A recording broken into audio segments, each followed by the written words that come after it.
걷는 길 세상을 걷다. 김윤경의 생생경제.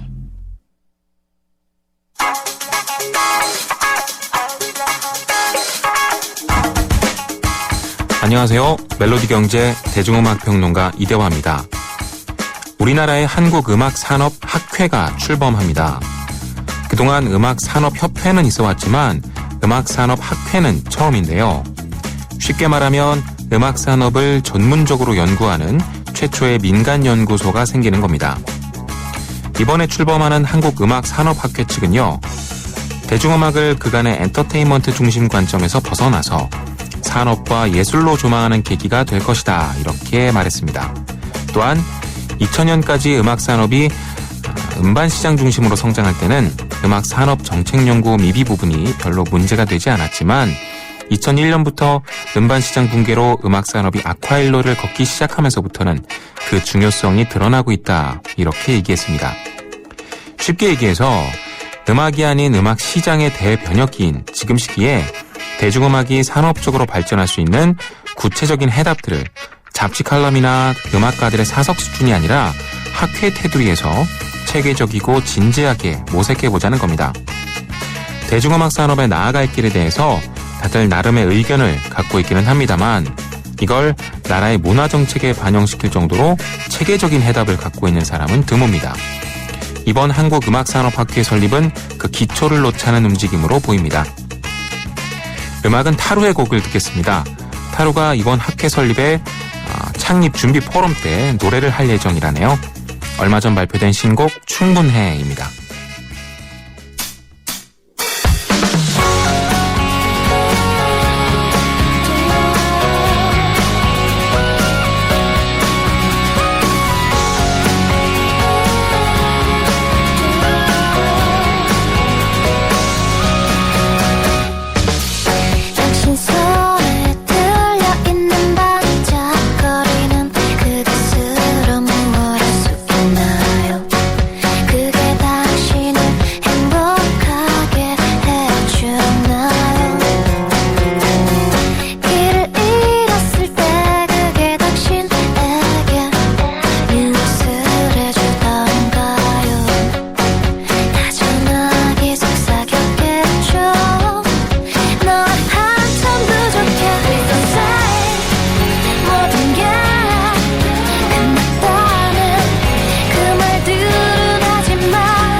나이 들수록 매력을 더해가는 남자. 그러나 점점 더 시들기만 한다는 여자의 운명. 전 믿지 않아요. 운명도 아름다움도 스스로 만들어가는 거예요. 그렇게 운명을 바꾸다. SK2. 김윤경의 생생경제. 생생경제 3부 함께하고 계십니다. 삼성전자 실적이 발표가 됐죠. 2분기 실적이 발표가 됐는데 9년 만에 처음으로 매출액도 줄고 그래서 어닝 쇼크다 이런 얘기가 나왔습니다. 근데 우리나라 대표 기업이기는 하지만 삼성전자 실적에 우리가 우리 경기를 반영하는 것처럼 벌벌 떨어야지 되는 이런 건 아무래도 한 기업에 대한 일부 기업에 대한 쏠림이 심하다는 그런 얘기겠죠. 그래서 정부에서도 일부 기업에 대한 의존도가 좀 크다. 그래서 이걸 벗어나서 체질을 개선해야 된다. 이런 얘기가 좀 나오고 있는데요. 어떻게 할 수 있을지 그리고 지금 상황은 어떤지 한번 진단을 해보겠습니다. 전남대 경제학부의 정기화 교수님 연결돼 있습니다. 안녕하십니까? 예, 안녕하십니까? 네, 제가 그렇게 표현을 했는데 삼성전자 실적이 무슨 경제지표 같아요. 네, 그렇습니다. 예. 시장도 그렇고 우리가 받아들이는 어떤 심리도 그렇고 들었다 놨다 한다는 그런 생각이 좀 들거든요. 예. 그러니까 예. 삼성전자가 우리나라 경제를 미래를 좀 이렇게 보여준다고 할까요? 아마 네. 그렇기 때문에 사람들이 좀 민감하게 반응한 것 같습니다. 그렇죠. 이번에 실적이 어땠죠? 지난 화요일 날 삼성전자 2분기 실적이 발표됐는데요. 네. 매출액이 전기에 비해서 즉 올해 1분기에 비해서 약 3% 줄었고요. 네. 영업이익이 약 15% 넘게 감소했습니다. 그러니까 작년하고 비교해 봤더니 매출액이 약 9.5%, 영업이익이 좀 많이 감소했죠. 25% 가까이 예. 감소했습니다. 예. 그러면은 이게 뭐 지금 주가에는 영향이 그동안 뭐 선반영돼서 괜찮다라고 얘기를 하지만 우리가 예. 좀 쇼크로 받아들여야 되는 건가요? 어떤가요?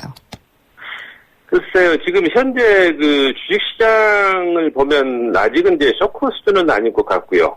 왜냐하면 이제 거래소 시장 자체는 거의 두 달 전부터 그렇게 삼성전자 실적하고는 큰 영향을 받지 않았고요. 네. 오히려 삼성전자 주가가 한 6월 들어서 거의 10% 가까이 떨어졌거든요.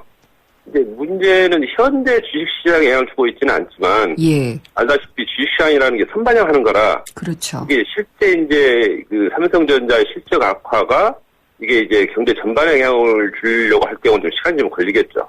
네. 그런 의미에서 좀 어닝 쇼크라고 하는 게 우리 경제에 좀 미래에 좀 부정적이지 않을까 이렇게 생각하는 것 같습니다. 그러면 이제 정말 교수님 말씀하신 대로 앞으로가 걱정인데요. 스마트폰 예. 같은 경우에 지금 이익의 70%인가요? 그 정도를 차지를 하고 있잖아요. 예. 근데 이제 이게 성장이 한계가 달했다라고 하면 이제 삼성도 제일 마음이 바쁠 텐데. 예. 근데 우리 경제가 여기에 좌지우지될 가능성도 있잖아요. 지금 구조상으로는요. 예, 그렇죠. 그러니까 지금 삼성이 지금 우리 경제의 차지하는 너무 크거든요, 사실은요. 네. 그래서 이제 매출도 거의 제조 매출의 12%라든지 예. 이렇게 법인세 거의 20%. 그리고 실제 이제 삼성전자가 직접 창출한 부가치를 이제 우리 GDP 규모로 비중에 보면은요. 네. 약 2.4%가량 되거든요. 그래서 삼성전자가 부가치 10%가 감소하면 물론 이제 좀 여러 가지 요인들에 영향을 주겠습니다만은 단순 계산하면 성장률이 약 0.20% 정도 아마 감소하는 그런 영향이 될 것 같습니다. 성장률의 0.1%포인트면 상당한 것 같은데요. 상당히 큰 거죠. 예. 그래서 삼성전자, 현대차 이런 일부 기업들이 우리 경제를 책임지고 있다. 잘 나가면 좋지만 못 나가면 걱정이 되잖아요. 예, 그렇습니다. 네. 그래서 이게 대기업 의존도, 그러니까 그 대기업이라고 하기도 그렇고 참 일부 기업이라고 표현을 해야 될 것 같은데 이런 의존도가 이렇게 커져온 특별한 배경이 있을까요? 지금 우리나라가 지금 외환위기 이후에 많이 경제가 좀 규제를 많이 완화했었거든요. 네. 근데 그 과정에서 원래 이제 시장이라는 게 좀 잘 뛰는 기업들도 있고, 시장에 있는 모든 기업이 다 성장하는 것은 아닙니다. 근데 이제 삼성과 현대차 같은 경우가 이제 나름대로 세계 시장 흐름을 좀 알았다고 할까요? 그래서 좀 나름대로 잘 적응해서 했던 게 아닐까. 그래서 좀 글로벌 기업으로 성장한 게 아닐까 이렇게 생각이 듭니다. 그동안에 그러면은 어떤 작은 기업들, 중소, 중견 기업 같은 경우에는 그만큼 성장하지 못했다. 이렇게 봐도 될까요? 글쎄요, 이제 그 원인을 좀 진단을 해봐야 되는데요. 네. 그러니까 실제 우리 경제에서 이제 대기업, 일부 대기업이죠. 일부 대기업이 성장을 하고 그 기업을 제외하고는 좀 현재 그렇게 썩 실적이 좋지 않고 성장도 좀 계속 격차가 좀 커져가고 있는 상황이거든요. 네. 이게 지금 뭐 때문에 그러는 것인지. 근데 이제 제가 보니까 지금 삼성과 현대차의 성장이라고 하는 게 국내에서 발생한 게 아니고요. 네. 대부분 이제 해외 부분에서 발생하고 있거든요. 예. 예를 들어서 그 삼성만 하더라도 거의 3분의 2 정도가 해외 부분에서 고용하고 있고요. 기아차, 현대차만 하더라도 약 매출의 거의 뭐 85% 이상이 해외에서 발생하고 있죠. 네. 고용도 늘고 있고요. 그렇게 생각해 보면 일찌감치 좀 국제화라 그래야 글로벌 기업으로 이렇게 갔던 기업들은 성장하는 것 같고, 예. 국내 상황을 보면 국내 경제 어떤 여건이라든지 국내에서 기업이 성장하기는 좀 국내 경제 상황은 좀 좋지 않지 않았나 이런 생각이 좀 듭니다. 그렇군요. 그러니까 이 삼성전자라든지 현대차 이런 기업들은 글로벌 확대 전략을 잘 활용해서 예, 그쪽에서 예. 고용도 많이 창출하고 이익도 많이 올리고 하고 있는 것이고요. 예, 예. 이들 기업이 이익을 봐도 그러면은 결국은 우리의 고용 창출이나 뭐 소비 진작 이런 걸로 이어지지는 못한다는 얘기도 되겠나요? 글쎄요. 그러니까 이제 그게 좀 흔히 이 대기업이 좀 실적은 좋아도 네. 서민들이 좀 경기가 나빠지고 있지 않냐라고 하는 아마 그런 이제 네. 이야기가 나오는 것 같습니다. 실제로 그래서 기업들의 이익은 계속 살쪄가고 예, 예. 가계로 돌아오는 이익은 적다라고 얘기할 예. 때 이쏠림 현상이 또 얘기가 되고 있는 것 같아요. 예. 그러니까 지금 삼성전자나 현대차 같은 경우만 하더라도 현재 지금 외국인 투자가들이 거의 절반이 넘지 않습니까? 네.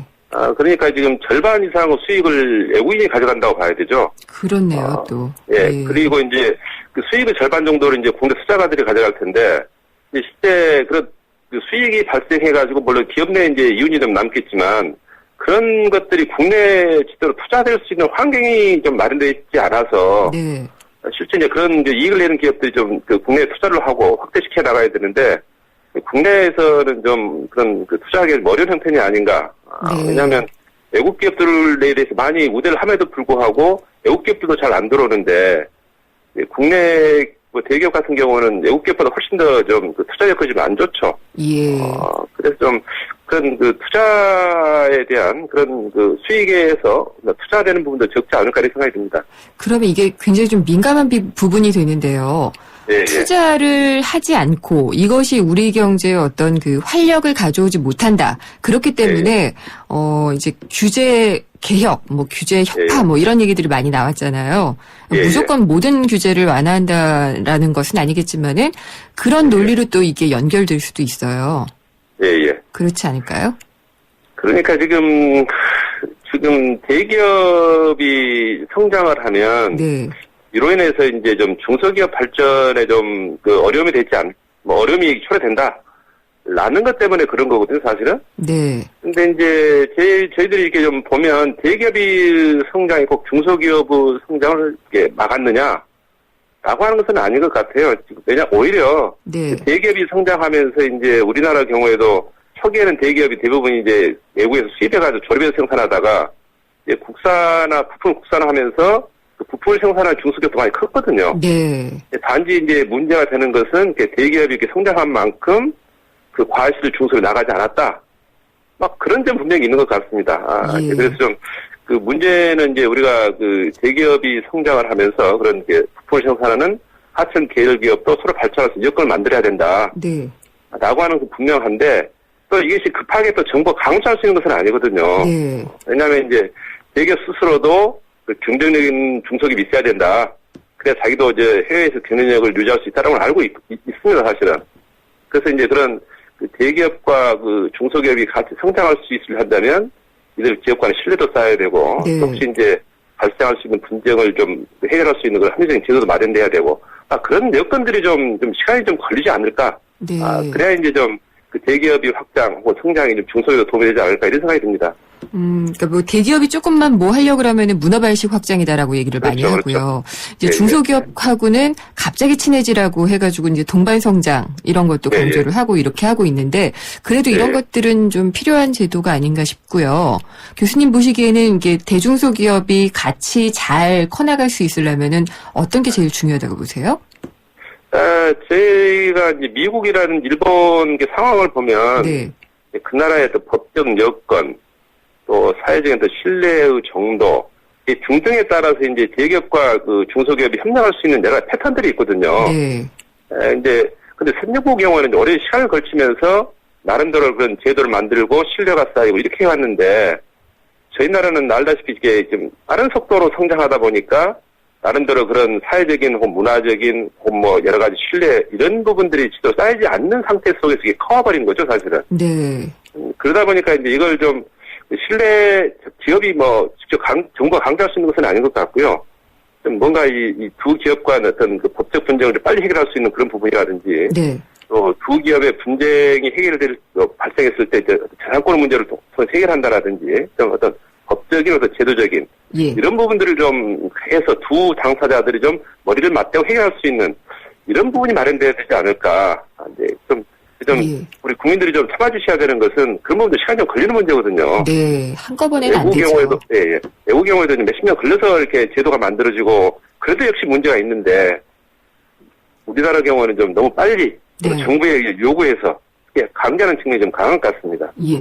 그러면은 좀 자발적으로 시간이 걸리더라도 두 측이 뭐 대기업, 중소기업 이렇게 서로 신뢰를 쌓고 이렇게 같이 성장해 나갈 수 있으려면 그래도 장을 마련해 주는 건 좀 정부가 해야 되지 않을까요? 네, 그렇습니다. 그러니까 예. 좀 두 당사자들이 좀 그 문제를 풀기 위해서 이런 좀 법이 필요하다라든지 네. 이런 좀 걸림돌이 있다라든지 예. 라고 하는 것을 이제 정부가 들어야겠죠. 네. 들어야 될 거고 두 당사자들이 모여서 좀 근데 실제 정부가 강조하기 전에도 이미 그 대기업들에서도 왜냐하면 자기들 품질을 높여야 되니까요. 부품에 네. 중소기업 모아놓고 좀 우리 잘 해보자. 이런 식의 그런 좀 모임이라든지 이런 이 것들을 좀 있어 왔었죠, 사실은. 네. 그래서 아까 규제 완화 잠깐 얘기하신 기억이 나서 예. 여기에도 어떤 종류의 규제 완화 뭐 이런 게 필요할 수가 있을까요? 그러니까 지금 제가 우리나라 이게 법률을 쭉 보니까요. 네. 실제 지금 이번에 뭐 삼성 이 어닝쇼크도 마찬가지인데 지금 이게 삼성과 이 현대차의 이 문제가 아니고요. 그 기업의 문제는 아니고 우리 경제가 이제 삼성이나 현대차 너무 의존하고 있다는 게 문제 아닙니까? 네. 그러니까 거꾸로 말하자면 이제 이들과 같은 글로벌 기업이 많이 커야 한다는 거죠. 예. 근데 우리 경제를 보니까 이제 외환위기를 거치면서는 이제 좀 우리 스스로 하지 않았기 때문에 그런 거긴 하겠지만 경제도 좀 많이 바꿨거든요. 입법을 많이 하고 그래서 좀 여러 가지 뭐 규제도 완화하고 또 여러 가지 미비한 제도도 마련하고 근데 이제 이상하게 좀 경제가 좀 나아지어서 그러는지 2000년대에 들어서 그러면서부터 다시 이제 그 규제가 2000년 정말 넘어서면서부터 규제가 다시 늘어나는 것 같아요.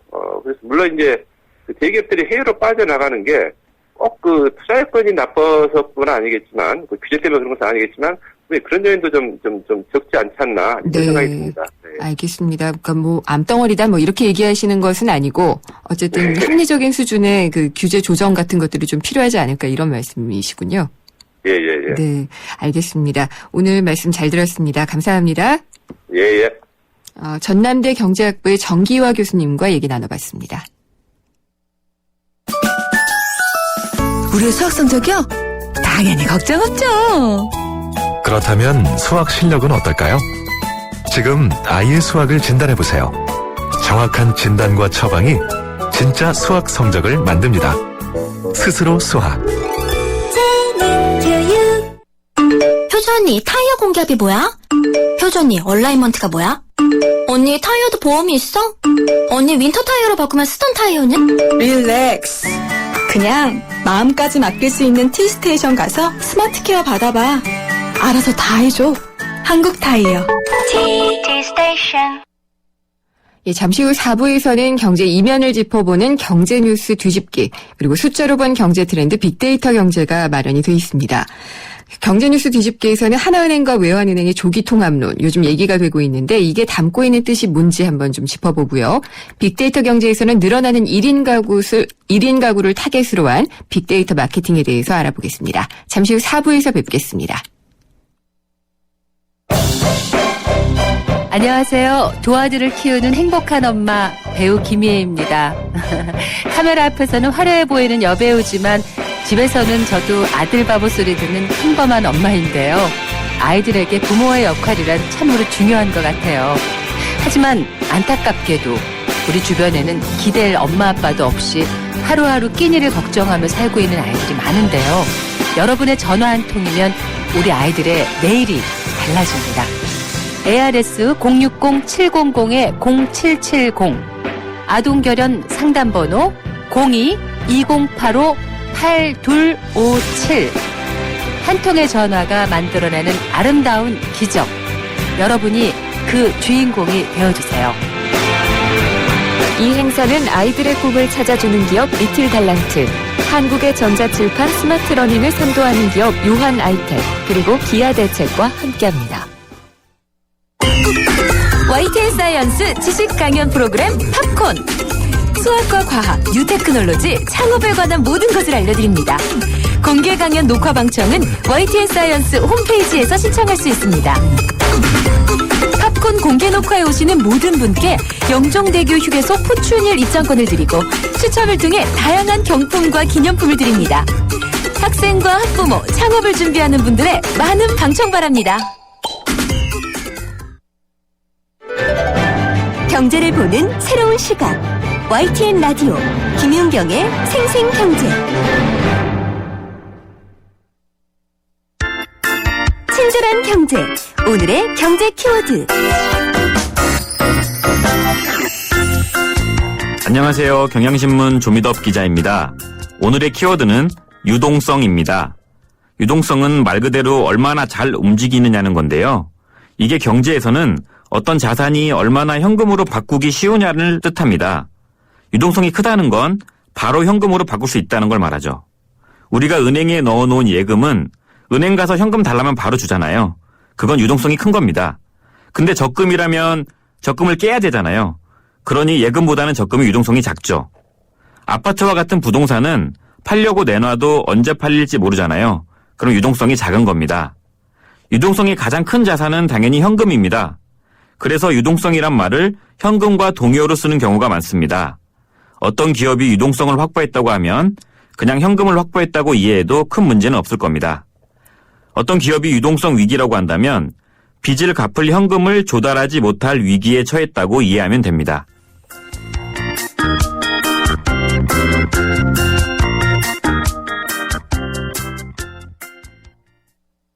허규현 위원님은 LTE-데이터도 많이 쓰시겠어요? 한국, 미국, 일본 경기까지 하루에 10시간 이상 넘게 보죠.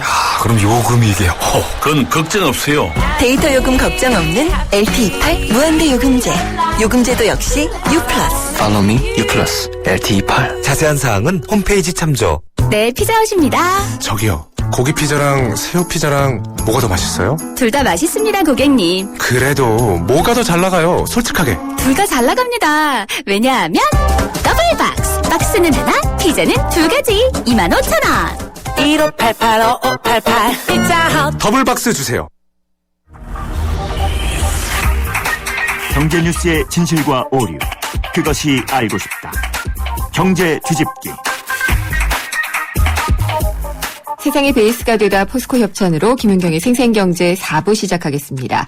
4부의 시작은 경제뉴스 뒤집기입니다. 경제뉴스를 좀 더 깊고 넓게 보는 시간이죠. 오늘은 한국경제신문 허원순 논설위원과 함께하겠습니다. 안녕하십니까? 네, 안녕하세요. 네, 요즘에 은행권, 금융권 뉴스가 참 많아요. 예. 그 중에서도 그 하나은행과 외환은행 조기 통합론 나왔죠. 네. 사실은 저 하나은행과 외환은행은 뭐랄까요, 한 지붕 2가구 2가족 그런 체제죠. 네. 이제 하나은행 그 하나금융이 외환은행을 전에 론스타로부터 샀습니다. 그래서 이제 말하자면 현대차와 기아차처럼 그죠? 네. 현대자동차와 기아자동차처럼 단일 이제 그런데 회사는 은행은 다르지만 이제 주인은 같은 그런 상황인데 하나은행의 하나금융지주 회장 김정태 씨가 저번 기자들하고 최근에 지난주입니다만은 간담회를 했는데 일부러 이제 기자 간담회를 하자고 한 것 같습니다. 메시지를 전하려고요. 네. 이렇게 말했습니다. 하나은행과 외환은행의 통합을 논의할 때가 됐다. 네. 예. 이제 이게 원래 예정대로 이렇습니다. 2012년 하나은행이 외환은행을 샀거든요. 예. 샀어. 그 당시에 5년간 외환은행을 독자 경영하게끔 하겠다. 약속을 했었잖아요. 그렇죠. 네. 그거 알려진 사실입니다. 예. 그리고 했는데 지금 상황 아직 3년은 남은 겁니다. 3년 남았는데 이대로 가다가는 안 되겠다. 그 은행 경영이 워낙 나빠지니까 독자 경영을 약속을 지키기가 좀 어려운 상황이고. 네. 그래서 통합을 해야 되겠다라고 그런 의중을 이제 띄우고 말하자면 공론화, 그러니까 이슈화한 거죠. 네, 언론을 그런 통해서. 상황입니다. 예. 근데 지금 은행 간의 실적들이 나빠진 것이 확실한 배경은 되고 있는 건가요? 예, 지금 제일 큰 문제는 그런가 봅니다. 네. 그 은행들이 지금 저성장, 저금리가 워낙 고쳐가 되니까요. 네. 은행들, 사실 은행뿐만이 아닙니다. 은행, 보험, 정권, 금융권은 전부 다 어렵다고 하죠. 그렇죠. 우리가 인력 구조조정 그런 소개도 많이 했습니다. 그죠? 예. 그런데 은행도 굉장히 나쁘고 사람 참 인력 구조조정까지 가는데 이대로 가서는 바로 마이너스가 된다, 수익률이. 그러니까 실제로 보면 작년에 4분기에는 마이너스가 됐습니다. 네. 요거 통계를 한번 보면요. 은행들의 그 수익이 2012년, 그러니까 2년 전입니다. 전체 은행권에서 낸 이익이 8조 7천억 원이었거든요. 네. 그런데 작년에 딱 1년 만에 4조 원으로 절반 이하로 꺾였습니다. 네. 그러다가 작년 4분기에는 1천억 원 적자인데 이 중에서도 이 은행권 중에서도 하나은행과 외환은행의 말하자면 경영이 더 나빴던 거죠. 예. 요걸 수치를 한번 보면요. 네.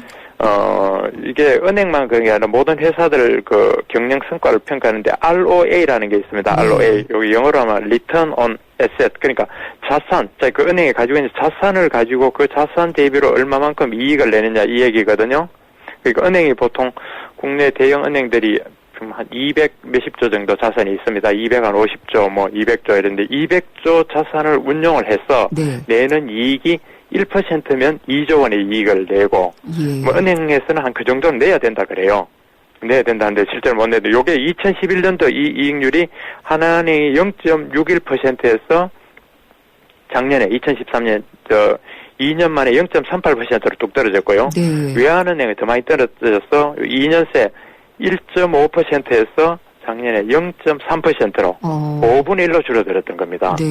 그래서 요게 이제 ROA라는 게 있고 또 ROE라는 것도 보면 요거는 예. 이제 자산을 보는 게 아니고 자기 자본, 자기 돈 가진 장사 그거 가지고 하는 수익률 그건데 요것도 보면 하나은행 같은 거 2011년도에 9.38%에서 작년에 5.94%. 많이 떨어졌네요. 예, 외환은행은 2011년도 요때는 주식 그 특수 이익이 좀 낮나 봅니다. 17%에서 작년에 3% 나왔다는 얘기거든요. 네. 요거는 심하게 말하자면 자본이익률이 3%인데 밖에 안 나왔다는 거는 자본 가지고 이렇게 애먹으면서 머리 아프게 할 게 아니라 그걸 그냥 어디다 은행에 맡겨놔도 2~3%는 나올 텐데 네. 그만큼 이제 수익률이 떨어졌다는 얘기고 특히 외환은행은 작년에 3,600억 원인가 이익을 냈는데 이거는 쉽게 말해 지방은행 수준입니다. 예. 지방은행 수준. 많이 그리고 떨어졌네요. 또 외환은행이 받는 급여는 은행주권 중에서 최고 상위권일 겁니다, 아마. 네.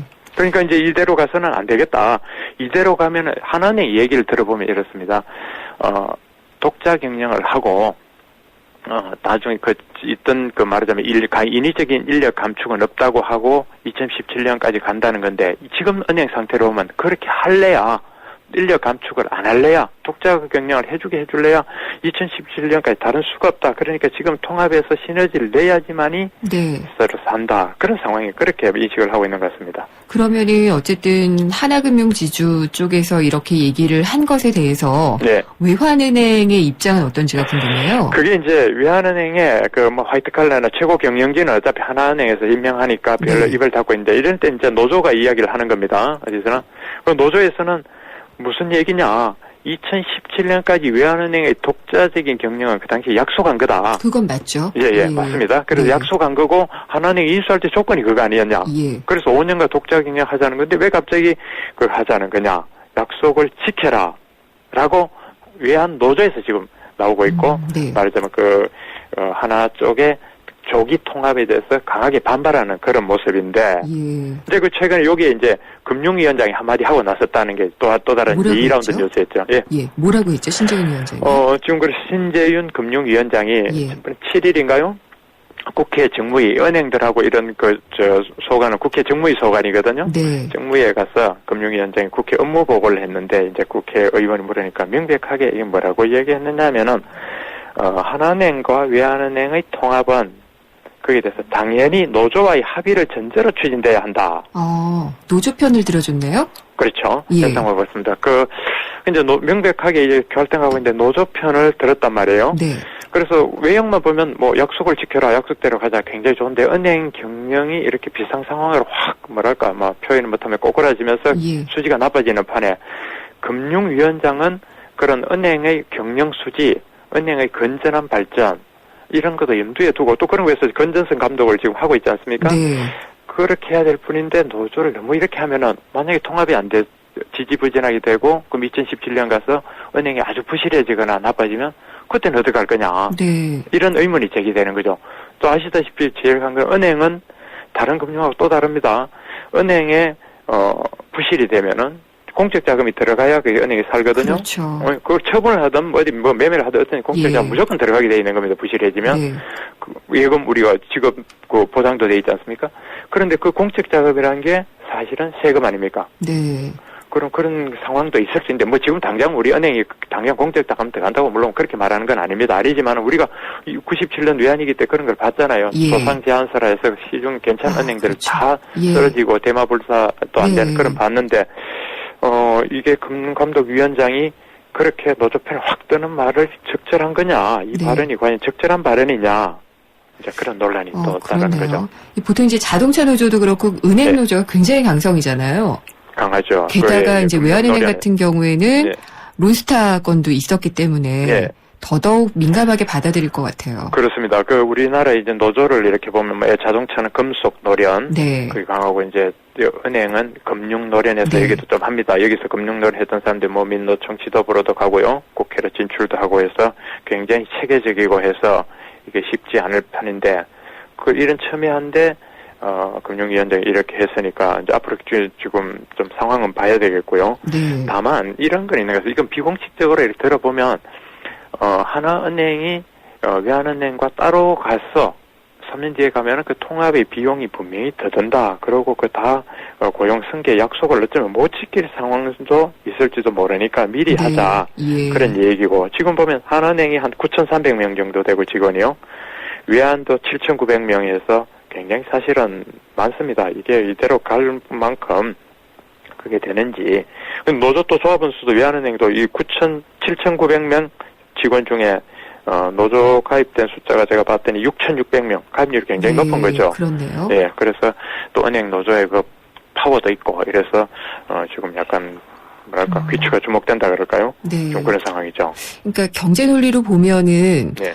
통합을 해서 빨리 시너지를 내는 게 맞을 수도 있겠지만은요. 네. 이제 저도 이제 일하는 근로자의 입장에서 보면은 이 통합 과정에서 인적 구조 조정이 없으리라는 법은 없으니까요. 예, 그거는 이제 그게 어떻게 보면은 예. 이제 그런 부분이 걱정인데 협상의 여지가 저는 있다고 봅니다. 협상은. 네. 그 뭐냐면은 이야기를 들어보면 지금 하나은행과 외환은행이 점포가 지역적으로 그다지 겹치는 부분이 별로 없답니다. 거의. 네. 아주 적대는 겁니다. 예. 그 말은 뭐냐면 영업망을 독자적으로 가져오면서 하나로 그거를 가고 네. 예, 근데 우리가 총무, 인사 뭐 해가지고 후방 지원 스텝들 있지 않습니까? 예. 거기만 겹치는 데를 최소화하고 그걸 다시 점진 배치해서 영업점으로 네. 보내면 되고 하는 그런 부분이 있는데 무조건 안 된다 하는 것은 네. 어떻게 보면은 노조로서도 하나의 좀 뭐랄까요, 좀 더 받아내기 위한 전략 같은 건 아닌가 싶기도 하고. 다만 네. 이제 하나는 아까 말한 대로 당초에 했던 약속이 있으니까 그거를 네. 당기게 된 사연을 좀 더 설득해야 되는데 그렇죠. 다만 이제 이런 건 있습니다. 여기서 그럼 금융위원장이 예. 노조 얘기를 확실히 들으라 할 때는 아까 말씀드린 두 가지. 은행이 부실해지면은 공적 자금이 들어가야 된다. 네. 어떤 경우든 무조건 그 공적 자금은 세금인데 그런 부분까지 또 염두에 둬야 된다는 거고. 네. 또 하나는 노사 관계라는 게 본질적으로 사적 자치의 영역인데 네. 그럼 당국에서 한 군데도 확 기울어지게 그래요. 지원해버리면. 그 더구나 이 양반은 지금 저것도 아니에요. 노동부 장관도 아니란 말이에요. 예, 고용부 그렇죠. 장관이라면 네. 뭐 노사관계 분쟁에 좀 더 정책 이야기할 수 있는 부분이 있겠지만 이게 금융위원장으로서 이렇게 강하게 한 부분은 예. 저로서는 조금 약간 유감스럽고 의외랄까요? 네. 그렇게 보이긴 했습니다. 알겠습니다. 오늘 말씀 잘 들었습니다. 감사합니다. 네. 한국경제신문 허원순 논설위원이었습니다. 생생경제를 다양하게 만나는 방법. YTN 라디오 앱 예스와 YTN 라디오 웹사이트, 팟캐스트를 통해서 실시간 청취와 다시 듣기가 가능합니다. 언제 어디서나 손쉽게 만날 수 있는 생생경제. 참 좋다. 숫자를 보는 신기한 세상 빅데이터 경제입니다. 다음 소프트의 최재원 이사 나오셨습니다. 안녕하십니까? 네, 안녕하세요. 싱글 라이프에 대한 분석을 해주시겠다고요. 네. 근데 우리 사는 형태가 보면은 소가족, 핵가족, 뭐 1인 가족 이렇게 가는 것 같아요. 네, 통계청 발표에서도 지금 1인 가구하고 2인 가구 합이 3, 4인 가구보다 이미 넘어선 지 오래됐다고 하고요. 그리고 소셜에서도 한 3, 4년치를 분석해보면 네. 이 가족이라는 키워드가 확실히 점차 줄어들고 있는 현상이 보이고 있어요. 가족은 나 하나인 경우가 이제 많아지는 거죠. 그렇죠. 그리고 저희가 또 음식하고 관련된 거를 분석해보면 이 1인분, 2인분 이런 표현들이 많이 늘어나고 있고요. 네. 또 이제 주거 형태로도 이제 원룸, 투룸 이런 그렇군요. 것들이 이제 소형주택을 지칭하는 말로 많이 또 네. 증가하고요. 뭐 당연히 이제 음식을 분석하면 다이어트 얘기가 많이 나오긴 하는데요. 네, 1위는 다이어트고 그 다음으로 이제 이런 것들이 많이 나오더라고요. 그렇군요. 1인분 이런 단어가 많이 나오는 것도 그렇군요. 혹시 다이어트 얘기 나와서 그러는데 네. 우리가 다이어트를 결심하는 시간이 하루에 몇 시인지 아세요? 하루 시간? 그거 제가 예전에 들었는데 오전 중 아닌가요? 아니요. 밤 9시. 아, 내가 여기까지만 먹고 이제 다이어트 그렇죠. 하겠다 실컷 이거죠. 먹고 네. 이제 그 시간에 다이어트 결심을 하더라고요. 네. 네.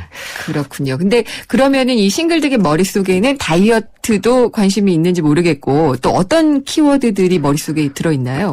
아무래도 싱글들이 제일 많이 관심을 보이고 있는 게 이제 자기의 생각을 표현한 글들을 분석해 보면 네. 관계. 아무래도 이제 관계가 42% 정도로 제일 많이 나왔고요. 네. 그리고 뒤이어서 이제 취미와 여가가 한 33%. 그리고 경제하고 건강에 대한 고민이 25% 정도 나오더라고요. 아, 그렇군요. 아무래도 이게 예. 외로움 때문에 이런 관계 쪽에 대해서 많이 고민들을 하시는 것 같고요. 네. 근데 이제 관계에는 한계가 있기 때문에 자연스럽게 이제 여가 쪽으로 이제 관심을 돌릴 수밖에 없는 거고, 이제 또 싱글들이다 보니 여가를 좀 더 알차게 보내기 위해서는 이제 아무래도 경제적인 지원이 그렇죠. 예. 있을 거라는 필요를 느끼는 것 같아서 이런 순서로 관심을 갖고 있는 것 같습니다. 체계적인 빅데이터가 다 보여주네요. 네네. 그러면은 싱글에게 가장 중요한 사람은 누군가요? 네, 그 글들에서 소셜에 올라온 글들에서 보면은 첫 번째는 친구고요. 예. 역시. 예, 가족보다도 예. 친구고. 네. 예, 두 번째는 엄마더라고요. 아, 예, 이게 사실 이 또 분석을 해보니까 친구하고 연관된 감성은 이제 고민이었고요. 네. 또 엄마하고 연관된 감성은 걱정이었어요. 아, 예. 굉장히 체계적인데요. 네, 그러니까 예. 친구는 이제 고민을 나누는 네. 상대로 아마 여기는 것 같고요. 또 이건 좀 새로웠는데 엄마를 네. 이제 싱글이지만 내가 오히려 걱정을 하는 아. 엄마가 나를 걱정하기도 하겠지만 네. 오히려 내가 엄마를 많이 걱정해주고 있다라는 것도 잘 그렇군요. 나타나고 있더라고요. 의지만 하는 건 아니군요. 네, 나이가 예. 많이 들어서 그런 건지는 모르겠지만요. 네. 예. 그런 것 같네요. 그러면은 싱글들 같은 경우에는 결혼에 대한 생각들은 어떻게 하고 있나요? 예, 아무래도 이 싱글들이 많이 모이는 그 커뮤니티 쪽을 분석을 해보니까 언급이 제일 많이 나오는 나이가 30세. 네. 그 다음이 35세. 예. 그 다음에 이제 40세 순으로 나왔고요. 5년 단위로요? 그래서 예. 손가락이 5개라 그런지 몰라도 이 네. 연도는 나이는 5단위로 이렇게 사람들이 끊어지면서 본인들이 이제 꺾인다 뭐 이런 생각을 좀 예, 하는 그런 모양이군요. 느낌이 예, 예. 나오는 것 같고요. 그리고 이제 놀라운 거는 이 네. 40세를 지나면서 전혀 이제 결혼에 대한 얘기가 아, 그래요? 예, 급격하게. 오. 예, 이거는 뭐 포기한 건지 아예 예. 필요성이 없어진 건지 네. 예, 완전히 그때부터는 하락하게 되더라고요. 많이 하락하나요? 이게 아주 급격하게? 많이 급격하게 예. 하락해요. 그러다 혹시 뭐 또 50대에 다시 나오고 그런 건 없어요? 아니요, 아직은 그런 현상은 없더라고요. 그렇군요. 예. 근데 싱글 하면은 또 왠지 저는 아까 가족 중에 누가 제일 중요하냐 그러면 그런 말씀 하실 줄 알았어요. 강아지, 고양이. 아, 물론 이제 네. 그 이후로의 그 순위로 올라오긴 하는데요. 네. 예, 그래도 친구만큼은 아닌 것 같아요. 아, 그래요? 네. 친구, 엄마. 그 다음은 뭐 강아지가 되나요? 그럴 수 있겠죠. 아, 예. 그 3위까지는 조사를 안 하셨나 봐요. 네. 네. 그러면은 싱글들 같은 경우에 근데 요즘에는 풍족한 싱글들도 많이 있고 아니면 또 혼자 살기 때문에 그만큼 규모를 줄여서 살 수가 있잖아요. 네네. 그래서 이제 어떤 그 소비에 대한 것들이 관심이 많은 것 같아요. 네, 그래서 이제 아무래도 이 산업군이 변하다 보니까 이제 네. 뜨는 브랜드, 싱글들 때문에 이제 뜨는 브랜드가 생기게 되는데요. 예. 이제 결혼과 같은 미래를 생각하는 게 아니라 이제 지금의 현재를 이제 생각하다 보니까 자기 이제 주변을 가꾸게 될 수밖에 없죠. 주변. 네, 그래서 뭐 셀프 주거 관련된 이제 이런 회사가 네. 딱 두 회사가 있는데 예. 다이소하고 이케아.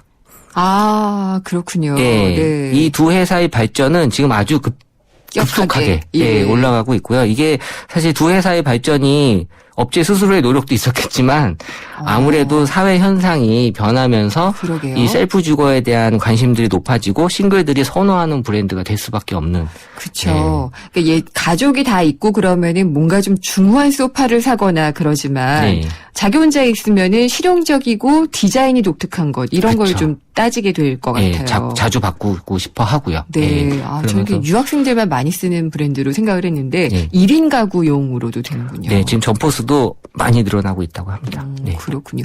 그러면은 이런 싱글 라이프에 대한 빅데이터 분석은 당연히 기업들에게는 굉장히 중요한 상품 개발, 제품 개발의 도구가 될 것 같아요. 네, 지금 뭐 저희도 이걸 분석한 이유가 이제 그 제조 업체에서 분석 요청이 와서 한 거고요. 이제 싱글들을 위한 뭐 세탁기라든지 네. 이런 것들을 만들기 위해서는 용량을 얼마나 가져가야 될까? 아. 예, 왜냐하면 싱글들이 일주일에 빨래를 몰아서 하는 경향이 있기 때문에 적은 용량으로는 오히려 더 안 된다라는 결론이 나왔거든요. 그러네요. 예, 네. 그래서 오히려 예전에 그래서 아기사랑 세탁기 같은 거를 네. 싱글로 대체할까 했다가 또 결론은 싱글은 이 용량으로는 안 된다. 아, 그거는 진짜 아기를 위해서 추가로 해야 될 경우에 많이 쓰는 것 같아요. 그렇죠. 네. 예, 예.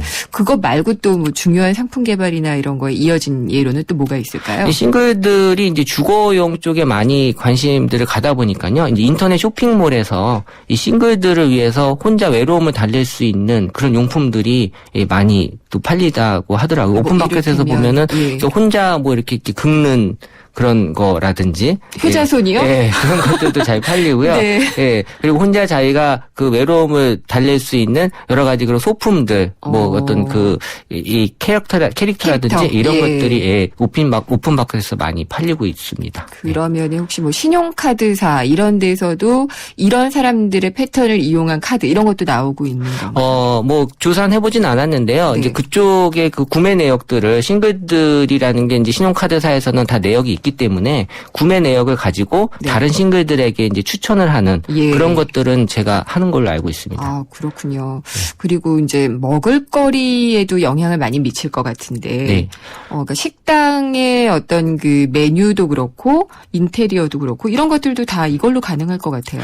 일단 기본적으로 이제 식당에서는 이제 혼자 오는 분들을 위한 자리를 마련을 좀 하는 추세인 것 같고요. 일본처럼 도서관식으로 하는 건 아닌 것 같긴 한데. 예. 그 정도는 우리나라 정서에 맞지 않고 네. 이렇게 혼자 먹는 게 아니라 혼자 온 사람들끼리 이렇게 쭉 나열 이렇게 앉아서 먹는 그런 이제 테이블 그리고 또 한 가지는 이제 포장이 소포장 형태의 그런 이슈들이 많이 올라오더라고요. 네. 그래서 이제 어떤 음식 같은 것도 작게 포장을 해서 맞아요. 사가져갈 수 있게 한다거나 네. 예전에는 이제 포장이 커서 이게 뭐 가족이 다 먹어야 되는 건데 지금 혼자만 먹을 수 있는 소포장 형태의 음식들이 많이 판매가 되는 걸로 알고 있습니다. 네. 그러니까 저도 이제 마트에서 장을 볼 때 보면은 가족이 있지만은 네. 그래도 집에서 해 먹는 건 많지가 않으니까 그 1인 가구를 위한 그런 걸 사게도 되더라고요. 네네. 예. 이런 고객들도 끌어들이면 좋지 않을까 이런 네. 생각이 들고 네.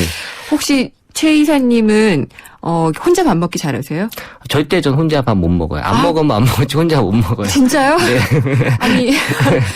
아니, 보통 이제 고수의 단계에 오르면 혼자 고기 구워 먹기도 한다고 그래가지고. 이제 그 단계에 아직 못 이른 것 같아요. 그 단계까지는 아예 가시지도 않으셨군요. 네, 아직은 못 갔습니다. 네. 예. 근데 싱글 하면은 보통 예전에는 좀, 유보적인 이미지. 네. 예, 그러니까 언젠가는 결혼을 해야 될 것 같은 그런 이미지였잖아요. 네. 근데 요즘에는 단어에 대한 어떤 의미나 이미지도 좀 달라졌을 것 같아요.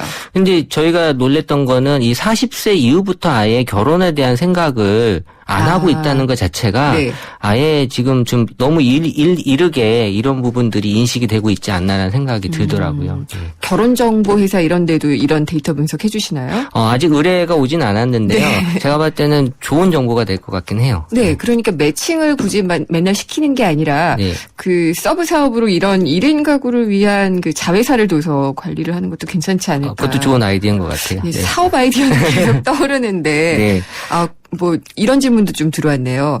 요즘 돌아온 싱글들 많이 있잖아요. 그래서 네. 돌싱들에 대한 분석 자료는 없나요? 이런 질문이 들어왔거든요. 저희가 돌싱들은 이제 따로 분석을 해야 되는데요. 네. 예, 그건 아직 사회적 문화상으로 예, 저희가 아직은 그 부분 요청이 들어와야지 해야 될 것 같아요. 네. 고기를 혼자 구워 먹는 건 아니고 밥을 혼자 못 드시니 더불어 사셔야겠어요. 네, 네. 알겠습니다. 오늘 말씀 감사합니다. 네, 감사합니다. 다음 소프트의 최재원 이사였습니다. 잘생겼다 우리 모두 잘생겼다 잘생긴데 무슨 이유 필요한가요 기죽지마 힘을 내봐 그대로도 잘생겼어 챙겨줘서 고마워요 잘생겼다 황대역 LTA SK텔레콤 한때 보리 하나로 콜라와 싸워 전설이 되신 분이 계셨지. 국내 최초 보리탄 산업료로 콜라의 아성을 흔들었던 맥콜. 다 전설을 맛보리 맥콜. 네, 조금 전에 최경환 경제부총리 겸 기획재정부 장관 후보자의 인사청문회 보고서가 채택이 됐다고 합니다. 이제 통과가 됐으니까 후보자가 아니라 차기 장관, 부총리가 되셨네요. 이제 박근혜 정부 2기 경제팀이 출범을 공식적으로 하게 되는 것인데 그러면은 이제 우리 경제라는 것은 상당히 큰 부분이기 때문에 2기 경제팀의 과제는 무엇인지를 저희가 금요기획에서 한번 짚어보려고 합니다. 경제 민주화도 중요한데 이 얘기 전혀 안 나오고 있고 성장과 확장에 대한 이야기만 좀 나오고 있어서 이 이야기들을 두 분을 모시고 심도 있게 토론을 하도록 하겠습니다. 저희 페이스북과 트위터로도 놀러 오셔도 됩니다. 생생한 경제 뉴스와 또 방송 뒷이야기도 알려드립니다. 저는 내일 다시 찾아뵙겠습니다. 김윤경이었습니다.